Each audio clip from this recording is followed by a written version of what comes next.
చేస్తున్నావు జయ? Mutton curry చేస్తున్నా. Mutton curry fry చేస్తున్నా.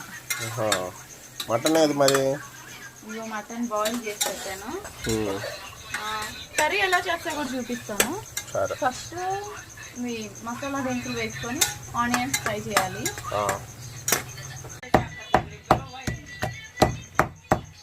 సో ఆనియన్స్ బాగా ఫ్రై అయినాక ఇలా ఫ్రెష్ అల్లం పేస్ట్ అయితే వేసుకోవాలి. అంటే స్టాక్ ఉన్నది వేసుకుంటే కొంచెం స్మెల్ వస్తుంది. సో అల్లం వెల్లుల్లిపాయ పేస్ట్ బాగా వేగినాక టమాటాస్ వేయాలి. ఇవి కూడా బాగా మగ్గాలి. 2 స్పూన్స్ కారం. కారం ఎక్కువ తినే వాళ్ళు వేసుకోండి, నేనైతే సరిపోయినంత వేసుకున్నాను. సరిపోయినంత. ఓకే. సో మటన్ అయితే వాటర్తో సహా వేసుకోవాలి, బాయిల్ చేసిన వాటర్తో సహా.